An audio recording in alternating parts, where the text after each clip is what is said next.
Hey guys, how the f*** are you? My name's Clayton Ferretti. We talk about movies here. Prometheus was a movie I was really excited about when it first came out. I remember there being trailers everywhere and it was marketed heavily as this is going to be the premier alien experience you haven't seen since the original movie. You're going to be getting answers to where the xenomorph comes from. Basically going to learn everything in the first Alien, that creature that was inside of that thing I said looked like a predator gun at the beginning of the first movie, where they find the chests burst out and all the eggs are dispersed on it. You're going to learn what happened to the planet. You're going to learn about all this other stuff that builds upon the lore. Long story is short, we didn't really get any of that. That doesn't mean it's a bad movie. Prometheus is of very, very high quality compared to something like Aliens vs. Predator Requiem or Alien Resurrection. And I mean that wholeheartedly. If you're going into this review expecting me to shit all over it because it's not Alien and there's barely an alien in it, spoiler, well then I'm sorry, you're going to be sadly mistaken. The overall look and cinematography of Prometheus is absolutely beautiful. Everything looks gorgeous, from every mountain peak to every ravine. The inside of this actual temple that they're in is very, very interesting as well.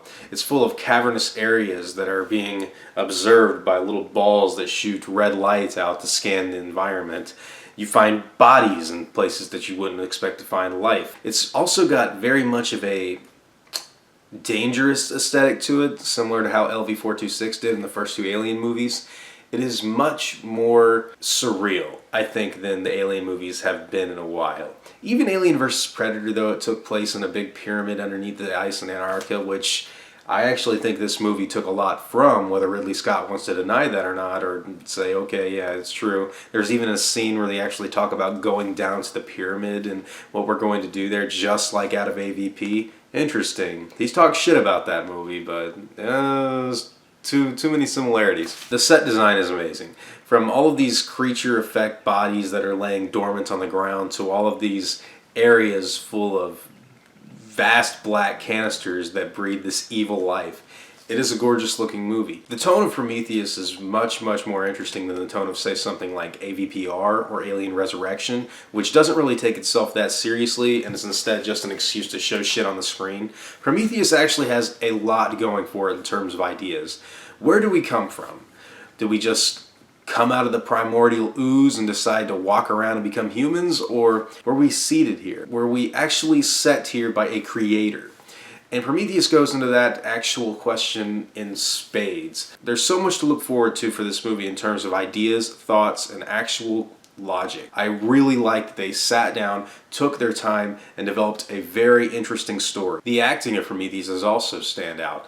Noomi Rapace is amazing as Elizabeth Shaw, and you also have a major standout as Michael Fassbender. Michael Fassbender can do no wrong, and when he plays an early prototype synthetic human named David, that's when the movie really gets interesting. David is fascinated by human culture and even models his hair off of old actors. He has a favorite film, he has things that he loves to say to people, he has workout routines he likes to do, but he's not human. A character on the ship, Holloway, immediately reminds him this every time they meet each other.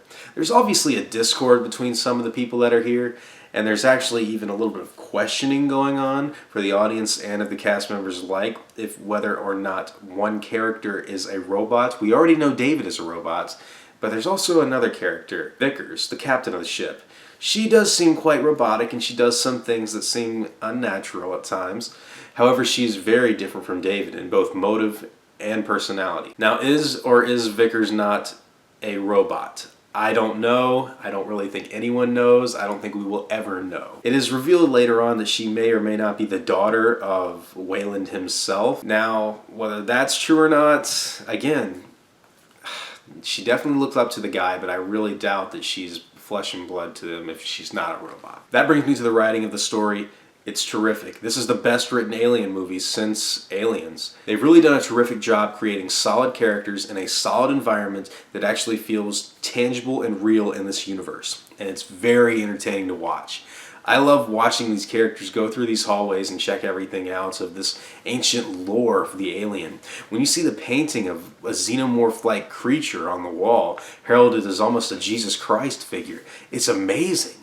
It's so interesting to look at. The engineers themselves that are introduced in this film, the people that the people actually go out to search for, the gods, if you will, are incredible giant creatures.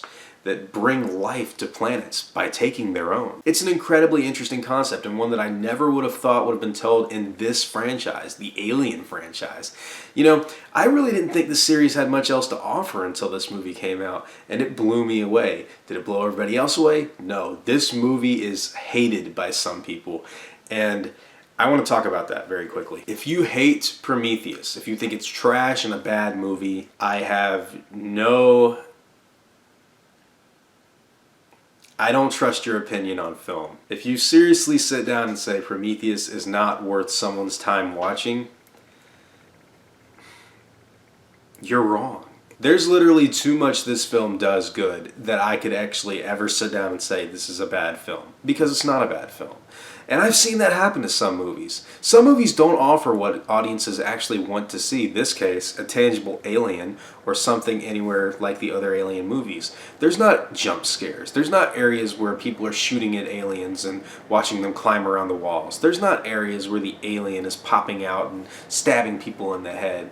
It's not like that. This is a prequel movie set in the Alien universe about how the alien was created. And more importantly, everything else happening in the universe. You know, we don't have to keep going back to the same formula of, oh my god, alien, run! Oh my god, alien, die! Oh my god, alien, ah! It can get annoying and old after a while.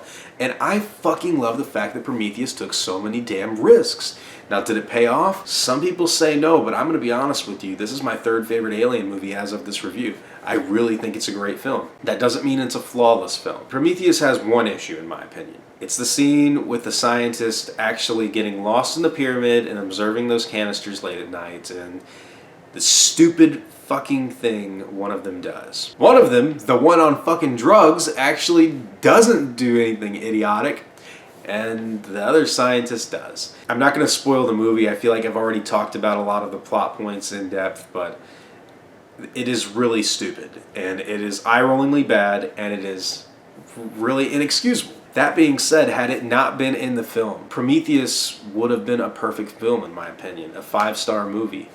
It begins and ends with such interesting questions and such amazing set design and such outstanding acting performances. Michael Fassbender in this movie is a must-watch. The dude is incredible at what he does, and in pulling off a character like that who is kind of behind the scenes doing things he shouldn't do, but is not doing anything really nefarious, and that going forward, he's also insanely interesting to watch. The rebuttals he has to Holloway, who always calls him, something off of an assembly line, or they're making you guys pretty close now, aren't you? Yeah, you're not a person, you can't feel. What do you care, David? David's comebacks are awesome.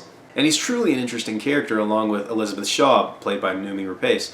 I love the fact that she holds on to her faith no matter what. It builds such an interesting character. Someone who cannot conceive children. Someone who is barren, yet in love with the concept of God, and in love with the concept of actually loving her spouse and actually going on this expedition to find God and ask where we came from. And she's just so incredibly in tune with the conception of life and creation.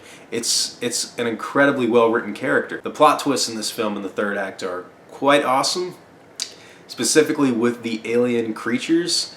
The engineers themselves, once actually revealed, are quite interesting, to say the least, and the actual alien-esque prototype that they have come out is even scarier, which makes me talk about the must-see portion of the film. A little warning for spoilers, this is going to be a little heavy in that area. If you haven't seen the movie, click away now. I feel like I've already given you an in-depth feeling of how I feel, or skip to the end to see my rating. There's the Caesarean abortion scene in the film. Holloway is infected by the black goo, which turns out to be a parasitic mutagen that creates monsters. It's doused in his drink by David just to see what the hell it would do, and he ends up having sex with his wife, or significant other, Elizabeth Shaw. Elizabeth Shaw is barren, she cannot have children, so when she actually goes to a medical deck and finds out that she's 3 months pregnant after she's had sex with Holloway 10 hours earlier,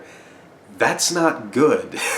That's a little scary. And David's reveal that it's actually not a traditional fetus, so to speak, is even more scary. When she goes to actually cut this thing out of her, this thing that is ready to burst forward, It is a very intense scene. The first time I saw it, I was actually really freaked out. It disturbed me quite a bit.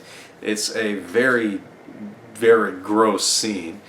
The actual cutting open of the stomach while she's injecting anesthetics in her body and trying to make herself medically sound to where she can carry out the procedure, and the eventually reveal of a squid-like creature inside of her stomach, which would eventually grow to gigantic size and impregnate the engineer.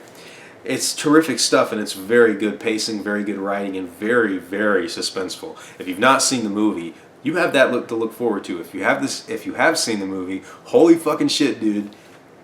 How do you not think that's awesome? The actual psychological reason the engineers create or do not create life is never really explored. It's more of a mystery, and I like it that way. Now, in the sequel Alien Covenant, which I'll actually be seeing tonight, it may be observed in some way, shape, or form, and I'm ready to hear the answers. I want to see Paradise. I want to see what's going on, so I think the engineers were very well held back in this movie. And when they are revealed, and when you do learn what they're trying to do, whether it be for nefarious purposes or not, it's very interesting.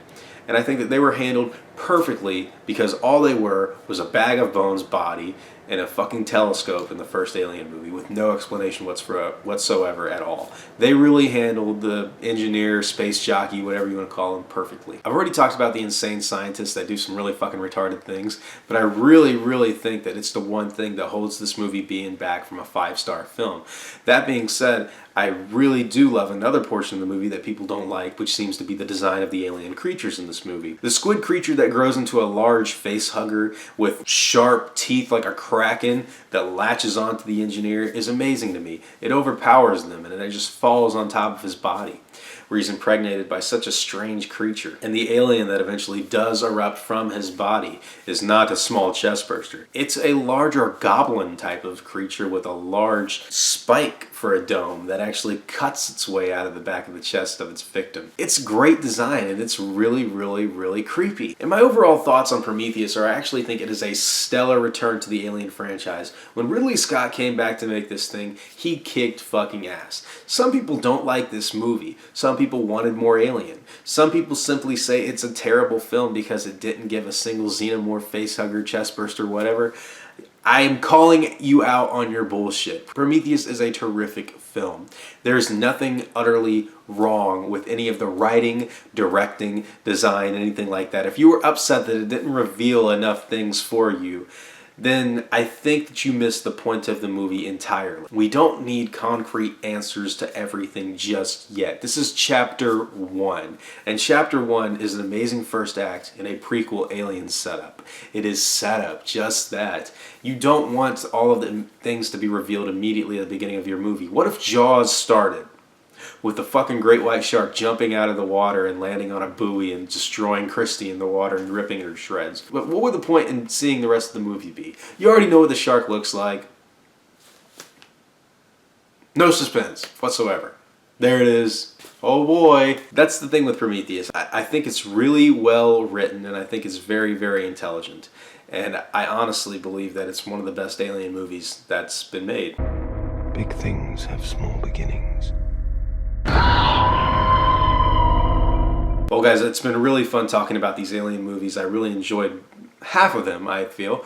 Alien Resurrection and Aliens vs. Predator Requiem are travesties, but Aliens and Prometheus I absolutely love. I think Alien 3 and Alien vs. Predator are okay at best, and I really think that they get kind of a bad rep. But this movie definitely gets a bad rep, and for no real logical reason. In the future, I may do a little video series called Critiquing Criticism, where I actually go into detail about why the criticism on the movie is leveled very, very poorly. There are tons I'd love to talk about like that. Die Hard with a Vengeance, Scarface, The Lost World, it goes on, but I really feel like Prometheus is a very, very sound example of a very good movie that is treated subparly. If you like the content you've seen today, go ahead and give me a like. I would very, very much so appreciate it. If you feel like subscribing and checking out more, go ahead and do that too. I'll be right here making videos for you guys regardless. Comment down below and let me know what you think about Prometheus. Do you dislike this movie? And if you do, seriously, tell me why. Guys, it's been fun. Take it easy.